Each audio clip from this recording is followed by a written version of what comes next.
Seguimos, empezando así Seguimos, el tercer. sí, seguimos con Sí, el tercer bloque con Emilio Naranjo desde España.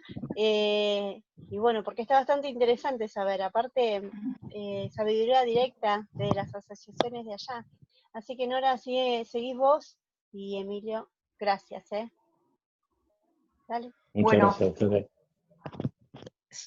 sigo insistente con el tema de las partes Sí, por sí. millón. Yo sé que en Yo, Europa, antes de la investigación de Cattasi, se permitía mucho más. Y la investigación de Cattasi en Italia sirvió para bajar las partes por millón a 20.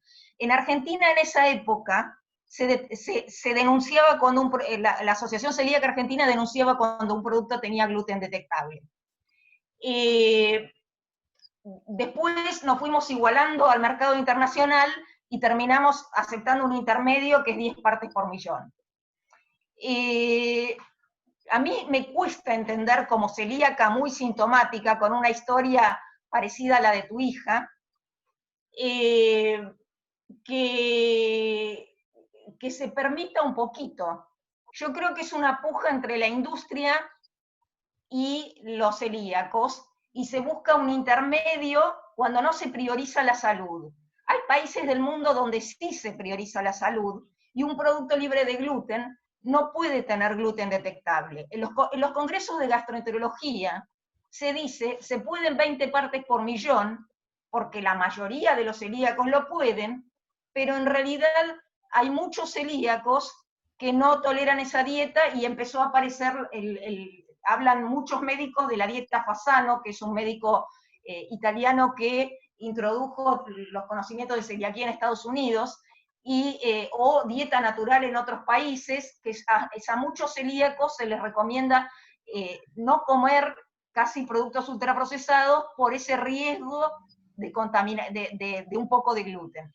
¿Qué sentido tiene que los productos libres de gluten tengan un poco de gluten? ¿Qué nos aporta nutricionalmente comer almidón de trigo? Habiendo tantos alimentos en el mundo, ¿por qué nos arriesgamos un poquito? ¿Y por qué? yo, Sí. yo te digo mi experiencia. Mira, cuando a mí se me ocurrió, no me acuerdo que en qué año, implantar el controlado por fase, que era la marca de garantía que medía 10 partes por millón o Sí. miligramos por kilo, mi primera propuesta era que el nivel mínimo de gluten fuera el mínimo de la técnica vigente. Es decir, en aquel tiempo no se detectaban más de 300 partes por millón. No estamos hablando de como ahora, ¿no? Entonces, además eso era lo que digamos, legislaba el Comité Mixto FAO-OMS que regulaba el tema de los productos sin gluten. En aquel tiempo no había normativa europea, solo existía el reglamento de buenas prácticas de la FAO-OMS, del Códex, famoso, el Código Alimentario Mundi, ¿no? Entonces, a mí lo que se me ocurrió fue llegar a una cuestión y decir, pues mira, lo que hacemos es que el nivel de gluten lo dejamos pendiente de lo que diga la técnica, porque claro, éramos muy realistas y habíamos llegado a la conclusión de que no tenía sentido que el nivel de gluten fuera cero cuando nadie nos podía garantizar que el nivel de gluten cero se podía detectar por ningún medio. O sea, era una tontería decir, sin gluten significa cero gluten. Lo mismo que, voy a poner un ejemplo, yo soy bebedor de cerveza sin gluten, perdón, sin alcohol, ¿no? Sin alcohol, porque soy hipertenso, ¿no?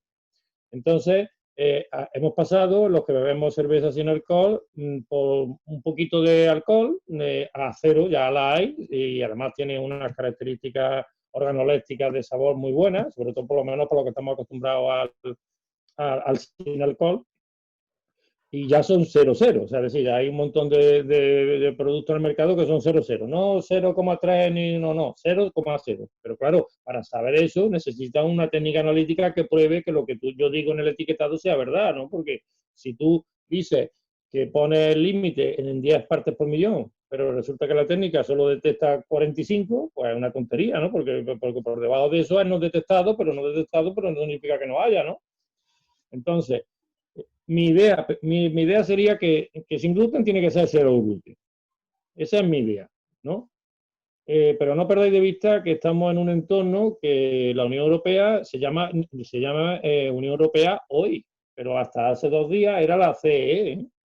Y lo que primaba era la CEE, o sea, la Comunidad Económica Europea, ¿no? Entonces, las empresas tienen mucho poder en Bruselas y tienen lobby que buscan que cuando hay una normativa se rebaje la exigencia de los consumidores o de tener la prueba con los plaguicidas, con todas estas movidas que hay de que hay que quitar los pesticidas estos Los que son agrotóxicos. cancerígenos, los que son tóxicos, bueno, todo este tipo de cosas, ¿no? Entonces, cualquier cosa que tú intentes en Bruselas, los consumidores intentemos en Bruselas modificar, tenemos encima a todos los lobbies de todos los empresarios, de todas las multinacionales que están allí pendientes, me da igual que sea en protección de datos personales, o sea en medio ambiente, o sea en la lucha contra cualquier cosa, ¿no?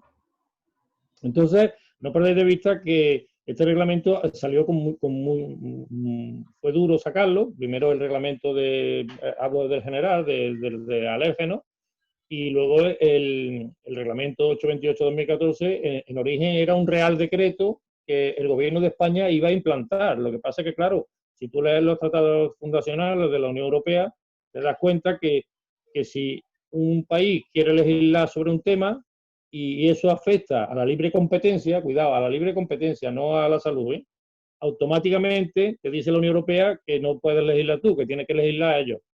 Porque si nosotros en España hubiéramos implantado el Real Decreto, si se hubiera podido, hubiera pasado que a lo mejor determinados productores que no cumplían con nuestras expectativas, pues no podrían vender aquí. Eso es un atentado a los tratados fundacionales de la Unión Europea. Que no olvidemos que empezaron con el carbón y el acero, no empezaron con la salud, precisamente, ¿no? Entonces, mi opinión es que sin gluten debe de ser cero gluten, o al menos un gluten no detectado según los niveles que haya, y que evidentemente van mejorando, ¿no? Porque todas las técnicas van afinando y si hoy día la idea, por lo que yo sé, es que este reglamento europeo, como todas las cosas, pues si las técnicas analíticas van bajando, que hoy día van bajando, y hoy día hablas con cualquier fabricante de reactivos de estos para detectar gluten, y te dice que ya pueden llegar incluso a 3 y a 5, ¿no? En Argentina hay métodos que detectan 3 y hasta menos de 3. Exactamente. Pero bueno, hace rato, hace 20 años. No, pero quiero decir que hablo hoy porque claro, es que las técnicas analíticas en 20 años han cambiado mucho, ¿no? Pero antiguamente no se detectaba tanto, ¿no? Y tampoco eran tan fiables, ¿no? Entonces, sí. Mi opinión es que cero gluten debe de ser cero gluten, pero cero gluten con un sistema de medición del gluten real, porque es una tontería, si no sería engañarnos. Tú dices, esto es cero gluten. Un momento, que voy a... Perdona. He visto que me ha salido una alerta diciendo que la batería. estoy frito de batería. Esto parece la ley de Murphy, a ver. Esto parece la ley de Murphy.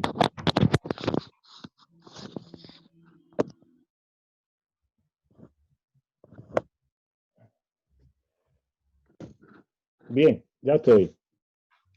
¿Por qué la FASE aceptó dejar de... la FASE analizaba y aceptaba productos de hasta 10 ppm? ¿Por qué dejó de hacerlo?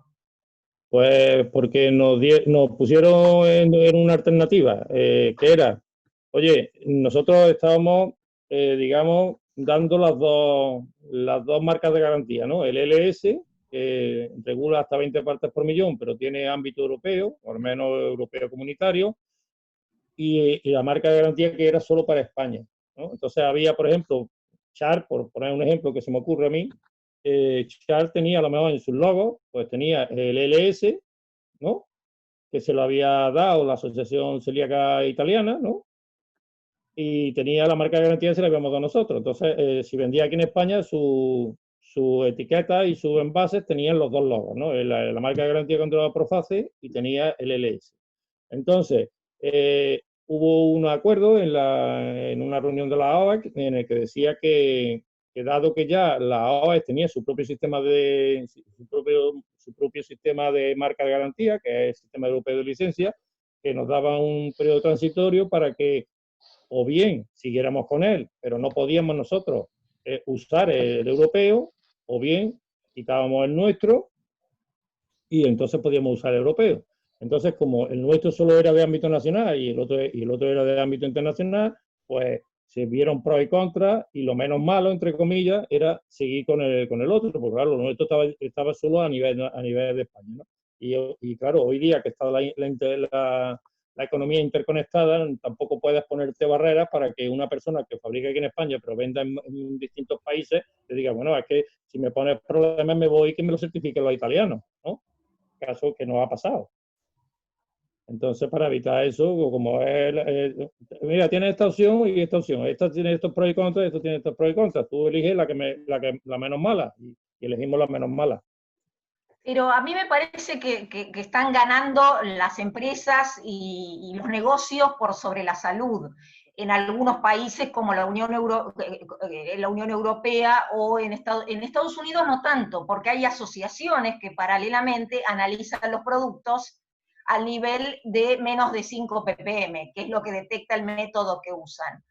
Y hay países del mundo como Australia y Nueva Zelanda que tienen mucha variedad de productos donde se acepta menos gluten no detectable, que se puede intentar otra cosa, pero que tiene que haber grupos de celíacos que la peleen para intentar otra cosa, para no dejar a un grupo de celíacos afuera. Independientemente que la mejor alimentación es tratar de dejar todos los ultraprocesados y comer naturales. Pero en Argentina, por ejemplo, hay gluten en una harina de maíz. Los productos más contaminados y que tienen más riesgo de tener algunos ppm son las harinas. Entonces, cualquier celíaco que quiere comer una polenta está en riesgo de consumir esas partes por millón. Sí, o cualquier celíaco que quiera comer un condimento, son productos, comer un condimento ya no sería tan ultraprocesado. Y tenemos que cultivar nuestros condimentos para no tener tanto riesgo. Un té puede tener ese riesgo. Pregunto yo, Nora, ¿en Argentina hay algo parecido a los reglamentos europeos, estos que yo te he dicho, en el sentido de que tú, si tienes un alérgeno en tu producto, tienes obligación de decirlo? Sí, sí, sí. Entonces, si tienes obligación de decirlo... sí, lo que pasa es que el gluten es como que lo tomaron aparte, porque ayer estuve en una reunión de alérgenos por el ANMAT, y en el etiquetado está, pero a veces con algunas siglas de que el consumidor no entiende qué clase de alérgeno es. No es directa la información, sino más bien términos químicos o bioquímicos, que por ahí el individuo, el consumidor, no llega a lograr entender si es un alérgeno o no, para que le puede producir algún problema de salud. Me parece que la ley de alérgenos en Argentina es incompleta. Que todavía absolutamente, falta... sí, sí, eso es lo que explicaban justamente ayer.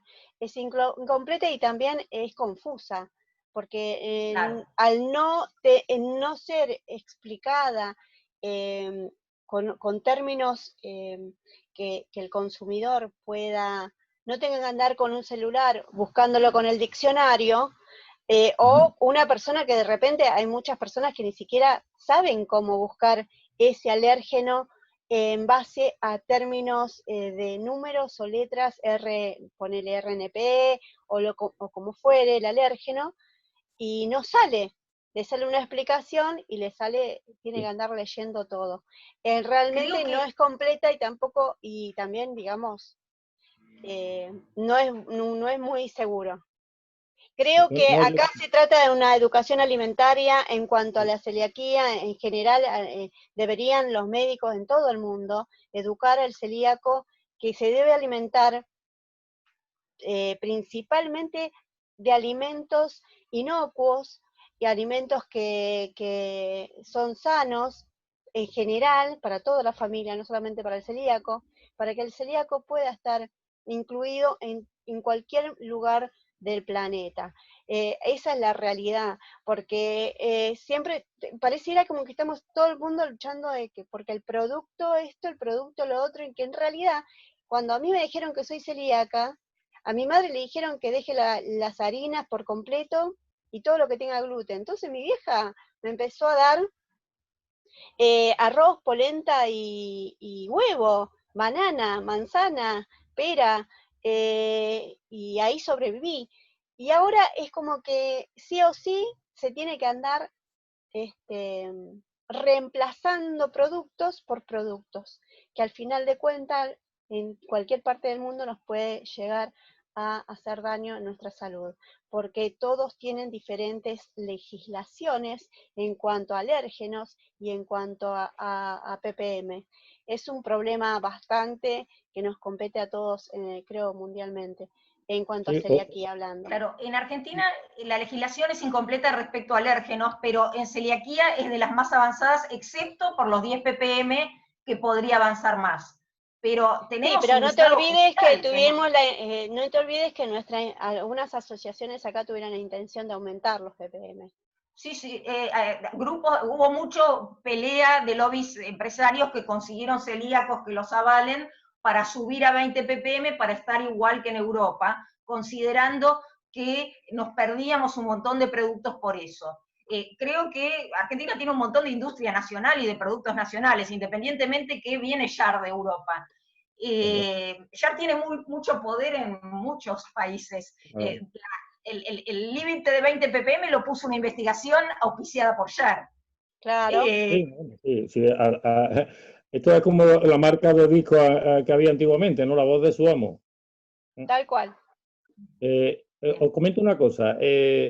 Aquí hablo ahora mismo del Reglamento Europeo de Alérgenos, del 1169/2011, sí. Que lo que dice es que tú tienes obligación como fabricante de poner contiene, ¿no? No contiene, sino contiene lo que contenga. Es decir, que si tú, por ejemplo, dice harina de trigo, ¿no? Pues entonces harina de trigo tiene que venir marcado en un carácter de letra preeminente, grande, negrita y destacable para que se vea. Es decir, que tú cuando leas digas, aquí pone trigo, o si pone gluten, o si pone lo que sea, ¿no? Entonces, eso es lo que hace es decirte, no podría pasar que una harina de maíz ponga trigo, ¿eh? En todo caso, sí podría, si tú la mueles en el mismo molino que mueles todo, tendrías que poner atención. Esto puede tener trazas de lo que sea, porque si yo muelo otro tipo de producto, pues puede estar contaminado, ¿no? Y eso es obligatorio que se ponga, ¿eh? Porque el reglamento europeo no controla las trazas porque son cantidades infinitesimales, es decir, las trazas de esto, pues es como los ppm, ¿no? Son partes por millón, 100 miligramos por kilo, ¿no? Entonces, lo que sí es verdad es que aquí en España sí se tiene que llevar a rajatabla de lo de que si una cosa pone trigo, tiene que estar en carácter destacable para que se vea desde lejos, ¿no? O gluten o cualquier cosa. No es obligatorio poner sin gluten, esto es una cosa voluntaria, ¿eh? Ahora, si tú te acoges al reglamento este que dice sin gluten, tienes que cumplir las normas. Es decir, el producto tiene que ser de menos de 20 ppm. Tú imaginaros, por ejemplo, el otro límite que hay para los que quieren consumir algo muy bajo en gluten, no sin gluten, sino muy bajo en gluten, que son los de 100 ppm, que aquí en España yo no he visto productos ninguno, es decir, no sé si en los países del norte habrá de estos de 100 ppm, pero aquí nadie lo quiere. Porque la gente dice que para qué voy a consumir yo una cosa de 100 ppm si hay uno de 20, ¿no? Entonces... el criterio de los países del norte para permitir 100 ppm es que ellos consumen mucho menos trigo. Entonces, como consumen tan poco, creen que nunca llegan a los miligramos que podemos consumir, porque el problema no es de ppm, sino de la cantidad de miligramos que comemos por día, según estas investigaciones. El problema es el acumulado, no es una cantidad de un pedacito de galleta, ¿no? No es, sino todo lo que come en un mes o en una semana o en 24 horas. Eso es lo que dicen las investigaciones, pero no está probado si hay algunos celíacos que reaccionan a mucho menos y otros que reaccionan a mucho más. Por eso, por lo del acumulado, es que los países del norte permiten más, porque no consumen casi pastas y consumen, se supone, menos panificados. Claro. Luego hay otra línea, por ejemplo, yo os comento, supongo que lo habréis visto porque esto ha salido en todo el mundo. Aquí en Córdoba, en Andalucía, hay un instituto del CSIC, que es el Consejo Superior de Investigaciones Científicas de España, que se llama ELIAS, el Instituto de Agricultura Sostenible. Esto lo que hacen es investigar sobre todo para mejora genética vegetal, ¿no? Mejorar olivos, mejorar trigo, mejorar centeno, mejora en general, ¿no? Entonces aquí hicieron un equipo que está liderado por el doctor Francisco Barro, ha puesto a punto un trigo transgénico en el sentido de que lo que han hecho es buscar la fracción tóxica y quitarla. Pero claro, el problema se ha encontrado con que aquí en la Unión Europea hay una legislación fortísima sobre el tema de los transgénicos, de que hay que tener mucho cuidado con las regulaciones, en el sentido de que no quieren que se pongan cultivos en un sitio, no vaya a ser que se contamine el trigo de al lado o el maíz de al lado, y entonces al final la patente creo que se la han vendido a los americanos. La patente del trigo este. El trigo transgénico, pero a mí me preocupa que se ponga tanto centro en sustituir el trigo, como si el trigo fuera un alimento fundamental en vez de cambiar la cultura, porque no es fundamental en la vida de las personas para estar bien nutridas comer harinas. Las harinas son una cuestión cultural que se puede, que podemos sacarla, no es que vamos a ser mejores personas por comer trigo. En América, durante siglos, hasta que llegó Colón, no se comía un celíaco nunca se enteraba que era celíaco. En China, durante siglos, no se consumía trigo también en los países orientales. No es algo fundamental que hay que estar sustituyendo. Parecería que vivimos tratando de sustituir cosas con riesgo, en vez de disfrutar comer lo que sí podemos. Bueno, la pregunta de legumbres que sí podemos, granos. Bueno, la pregunta es por qué, ¿no? ¿Por qué se está todo el tiempo intentando sustituir productos por productos? Pues yo tengo, bueno, hay intereses. Ustedes sabéis que en las bolsas mundiales se compran derechos para vender cereales, vender maíz por millones. O sea, hay multinacionales que viven de esto. Y no olvidéis que hay muchas cosas que son culturales, ¿no? Si tienes por ahí a mano el logo de la organización de la FAO, de la Organización Esta para la Alimentación y la Agricultura, verás lo que pone en latín, ¿no? Pone una espiga y pone fiat panis, haz el pan, ¿no? Entonces, sí. ¿Qué quieres que te diga yo? Bueno, entonces ahí está la base del problema del diagnóstico temprano de celiaquía. Entonces la celiaquía se intenta prácticamente en la medicina se intenta no reconocerla. Digo se intenta porque sí es reconocida la celiaquía dentro de la medicina, pero no es importante, como está el caso. No es importante y sin embargo muchas enfermedades, si se evitaría el gluten, no existirían, porque no es solamente... Claro, yo el problema que veo con el gluten es que vivimos en una cultura, voy a poner un ejemplo, que hay una pandemia, no sé, en Etiopía o no sé, en el Cuerno de África, en la África subsahariana, en todos estos sitios así que hay pandemias de estas por sequía. ¿Qué es lo que hacen? Pues van los países, o sea la FAO, o sea la ONU, o sea quien sea, y le tiran sacos de trigo. Sí. Sí. Le tiran sacos de trigo. Ellos empiezan a comer trigo y tratan de plantarlo, ¿no? Porque claro, aquello está bueno, ¿no? Claro. Sabe mejor que lo suyo. Entonces, claro, como el trigo no está adaptado a las condiciones del terreno, ni a la humedad, ni a la temperatura, ni a los nutrientes del suelo, pues al final aquello fracasa, los cultivos locales se van a hacer puñetas, como se dice aquí, y entonces pues resulta que yo recuerdo que os lo puedo mandar por ahí como cosa de curiosidad, luego cuando terminemos, hubo un un ingeniero agrónomo en la FAO, no recuerdo si fue en el año 98, que se llamaba Morton Satain, ya no está en la FAO, bueno, no sé si estará jubilado, está seguro, pero hace mucho tiempo ya de esto, ¿no? Este hombre se dio cuenta de este problema y lo que hizo fue hacer un libro que se llama Panificar sin trigo, ¿vale? Entonces puso en funcionamiento una receta para conseguir panificar sin trigo, ¿eh? Entonces lo que hacía era que hacía unas masas, echando tapioca o echando, por ejemplo, el trigo sarraceno, alforfón, para entendernos, o bien mandioca, o bien lo que hubiera en la zona del país, ¿no? O sea, o bien el tef, este que se utiliza en Etiopía, o sea, productos que son sin gluten, o sea, cereales sin gluten, de la rama de los sin gluten, pero de allí, ¿no? Y entonces hizo un libro que lo pusieron en el Departamento de Investigación de la FAO, lo puso en funcionamiento y está por ahí. Y se llama eso Panificar sin trigo. Bueno, en América había panificado sin trigo antes de que llegó Colón. Se comía tortillas de maíz, chipá, con mandioca. Sí, sí, sí. No es Bueno, que de el hecho, trigo sea fundamental. no, pero sí, de hecho, por ejemplo, hay cereales que son casi anteriores al trigo, ¿no? Porque en la zona del norte de África se utilizaba el mijo. El mijo, que son así como unas bolitas que tienen un pedúnculo, pero eso se utilizaba como si fuera como tortita o como con gacha, ¿no? Parecido a la polenta, ¿no? Como Sí. gacha, nosotros llamamos aquí gacha.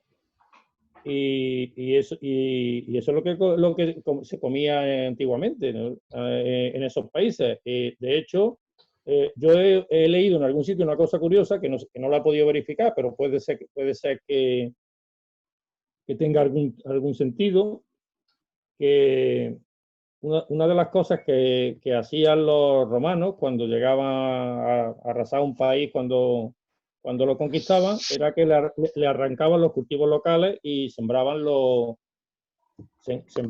suyos, ¿no?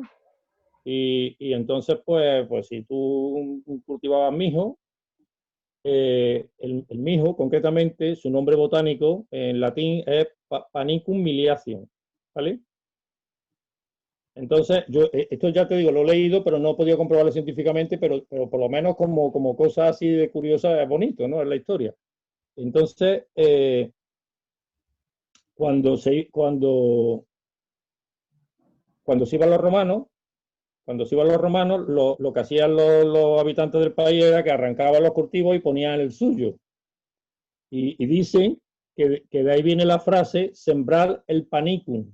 O sea, lo de sembrar el pánico. Ah, qué interesante, qué Puede interesante. tener, Esa no la...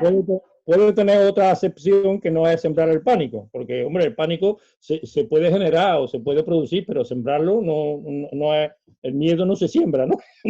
Entonces, podría ser que esto de sembrar el pánico venga de sembrar el pánico. O sea, que yo Es muy, cojo como... es muy interesante porque esto pasó en Latinoamérica y, Sí, sí, con el amaranto y con la quinoa.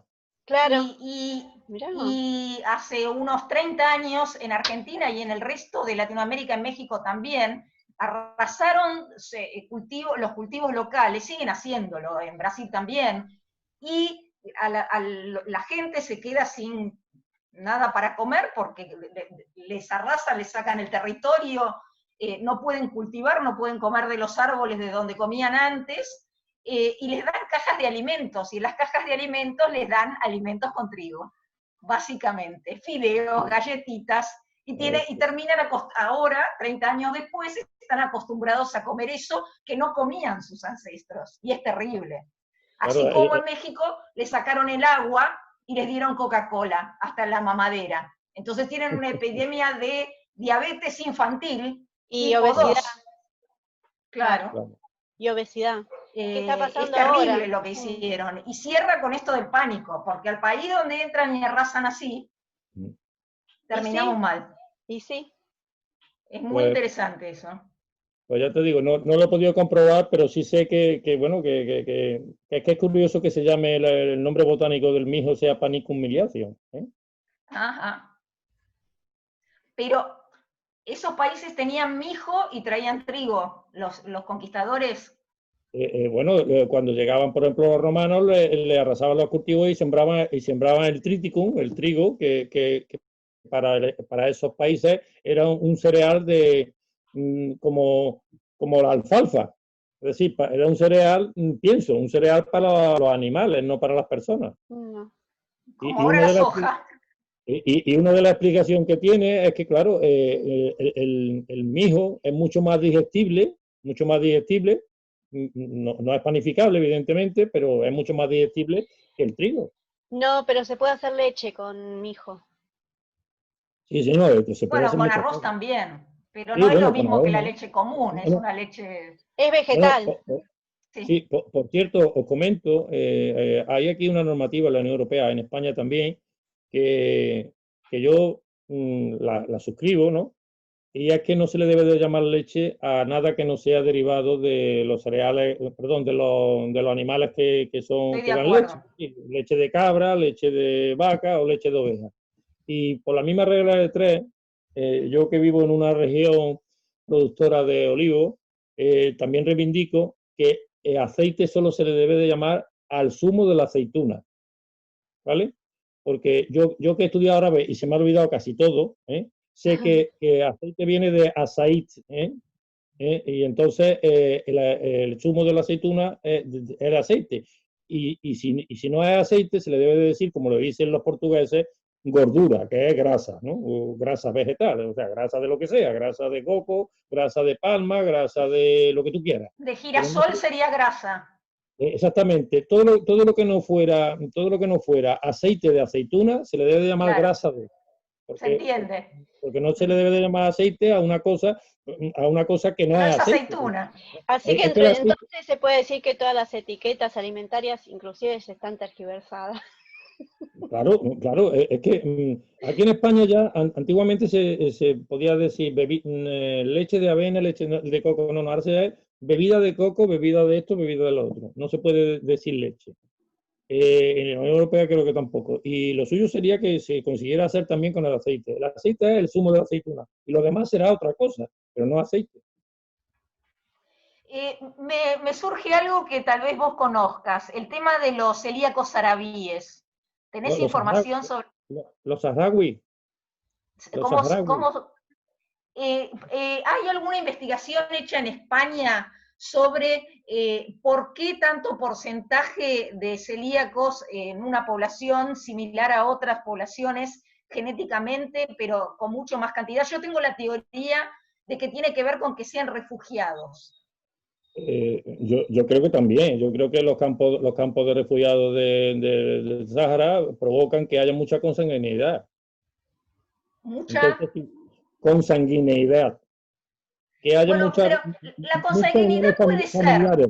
¿Eh? Sí, pero la enfermedad celíaca no se desencadena solo por consanguineidad, no es solo, tiene que Claro. haber desencadenantes, y yo creo que la situación de desprotección de ser refugiado debe generar también una baja de defensas con más posibilidades de desencadenar. Eh, Los, nosotros tenemos una asociación, la de Extremadura, concretamente, está por encima de nosotros, en el mapa, que tienen proyectos de cooperación con los saharauis, con los campos de refugiados saharauis. Y vamos, bueno, yo de hecho soy miembro de una asociación que hay en Córdoba que se llama ACANSA, Asociación Cordobesa de Amigos de los Niños Saharauis, y sí. vamos, y pago mi cuota y mis cosas para que se les manden productos.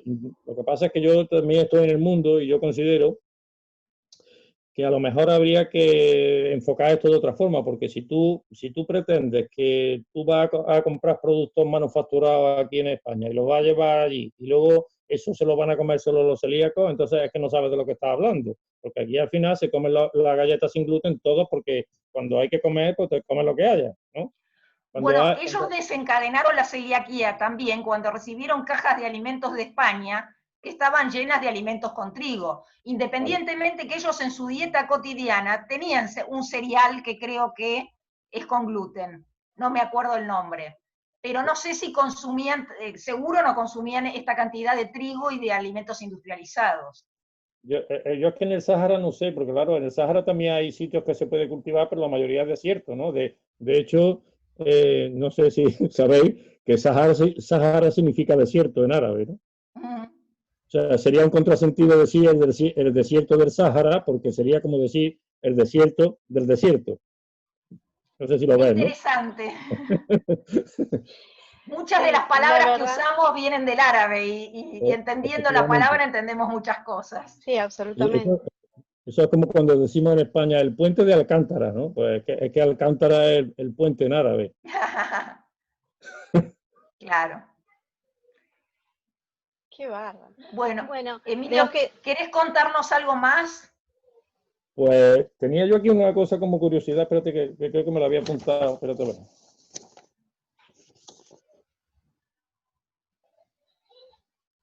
Bueno, habíamos comentado si teníamos, bueno, si había una normativa para, hombre, para lo que se llama comedores de colectividades, ¿no? O bien comedores escolares, comedores universitarios, sitios cerrados, instituciones penitenciarias, hospitales, sí, normalmente la hay, ¿no? Y hay una ley que se llama la Ley de Seguridad Alimentaria, que regula todo este tipo de cosas, ¿no? Y regula cómo hay que, vamos, en el caso de que haya cualquier tipo de colectivo que sea sensible, pues, por ejemplo, hay casos que si no hay otra forma de, por ejemplo, en un colegio, ¿no? Si no hay una forma de garantizarle al alumno que puede comer con seguridad, pues se le da la opción de que se lleve la comida de su casa y la caliente en el microondas como último recurso, ¿no? Siempre se busca poder... porque aquí hay muchos colegios que funcionan con catering, ¿no?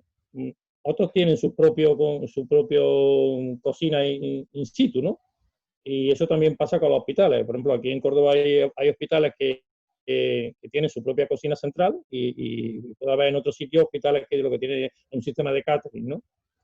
Y en ambos casos, pues se busca siempre que, en el caso, por ejemplo, de un colegio, que se le pueda garantizar que una persona que es celíaca o que tiene cualquier tipo de intolerancia no se pueda consumir con normalidad y comer allí sin problema ninguno. Y en caso de que haya un colegio que tenga unas características determinadas y no sea posible, se le autoriza, en ese caso, no a todos, sino a ese, a que pueda llevarse la comida y poner allí un microondas para calentar. Bien, perfecto. Algo que me parece importante de las cosas que hablamos antes de la entrevista, que es si en España hay subsidios para celíacos.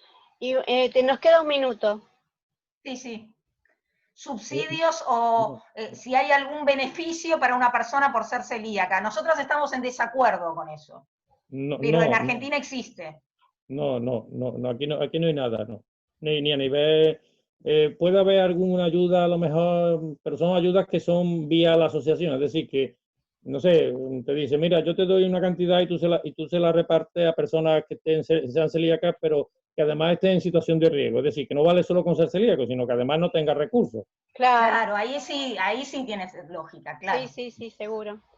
Bueno, muchísimas gracias, Nora, muchísimas gracias, Emilio Naranjo, desde España. Fue un gusto entrevistarte.